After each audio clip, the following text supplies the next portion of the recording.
Hello everyone, this is week 2 of my encouragement series. So if you missed the first one, check it out in the description, and I talk about creating a why for hard days. So this video I'm going to talk about hard days, and it's just like everything else in life. You're going to have great days homeschooling, but you're also going to have hard days. It is not going to be perfect, and it is not going to be all rainbows and Skittles every day, every moment. So just a little bit of encouragement for the hard days that are coming. I just want to remind you, if you are a believer, that you have joy in the Lord, and joy and happiness are not the same. A lot of people use them interchangeably, but they are definitely not the same. Happiness depends on your situation, and it's very, it shifts a lot depending on what's happening in your environment, right? So joy is something that you are choosing. You're choosing to have joy in the Lord and have joy in your home, even in the midst of toddler meltdowns and spilling Cheerios and dumping toys while the school lesson is supposed to be happening. All those things, right? And I found a scripture that is very helpful for me when I feel like I'm about to lose it because it's a rough day and we're already on meltdown number 4.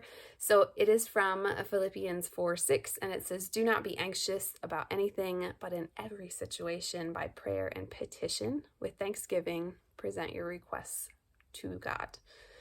Just that helps to give me peace. And sometimes I even write that like on a post-it and stick it around where I know I'm going to be for homeschooling, like in the kitchen or the living room. Go back to your why that we talked about in last week's video and read over that. If you have a moment to even like take some quick breaths, close your eyes, say a quick prayer, all of those things are going to help kind of refocus you and recenter you into why you're doing what you're doing, and remind you that this is just a hard time, a hard season, a hard moment, hard day, whatever it is, that you're going to be able to overcome it, and the next moment that comes, the next day, the next lesson is a fresh start, and you have a chance to have a better outcome than maybe what you are having right now. Put it somewhere. Maybe you wrote out your why statements of why you're doing what you're doing. Maybe you need to put that somewhere where you can see it, so it's a physical reminder. Maybe you put it in your bathroom mirror. Maybe you put it in your nightstand, somewhere where you're going to see it often enough, especially as you start your day, so that it'll be a nice reminder. We are not strong enough to sustain homeschooling in our own strength, just like so many other things, right? So just remind yourself that you have to rely on God and ask for His strength, because He is enough. You are not, I am not, but He is. We're not strong enough to do it on our own. And when you have hard days and you lose your temper, you lose your patience, you do things or say things you shouldn't say, remember to give yourself grace. Ask for forgiveness and move on with your life. Do not dwell in that guilt, mom guilt stage. I know that can be very challenging, and that is just a path that you don't want to go down, something that you definitely don't want to do. Give yourself grace. You also want to be flexible. I know I mentioned my planner in my last video. It's a monthly planner, so it's not very specific as far as what happens on each day.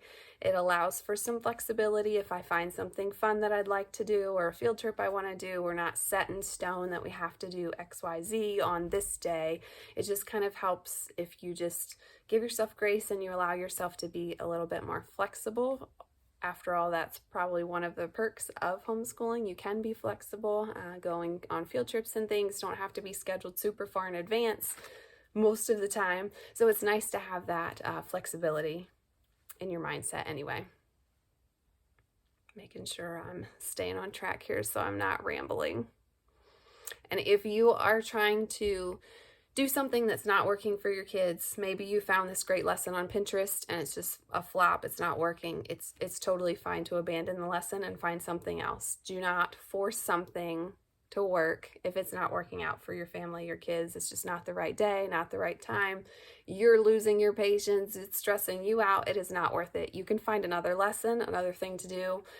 One reset that we like to do is we will do like a brain break, or I will throw on like some Cosmic Kids and we'll do some stretches. My girls love to do different yoga poses, gymnastics things like somersaults, or even math, like skip counting your math numbers, or doing some kind of like thing to get their mind off of what they're doing.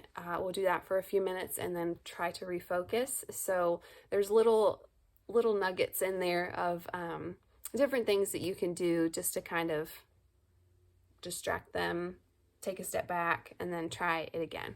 But if it is not working, it's totally fine to abandon it. Don't force it. Don't force the square peg into the round hole. I'm sure you've heard that before. Another saying that I found was pretty interesting. It's from Simon Sinek. I don't know if I'm saying his name right. It's Sinek. It says, working hard for something we don't care about is called stress. Working hard for something we love is called passion. So you're choosing stress over passion based on whether or not you love what you're doing. And if you're spending time with your kids and you're helping them grow and develop and learn and building relationships with them, I guarantee it's going to be a beneficial thing that you love. And it can be stressful, it can be hard, but just choose joy and remind yourself of what you're doing and why you're doing it. I hope that gave you some value.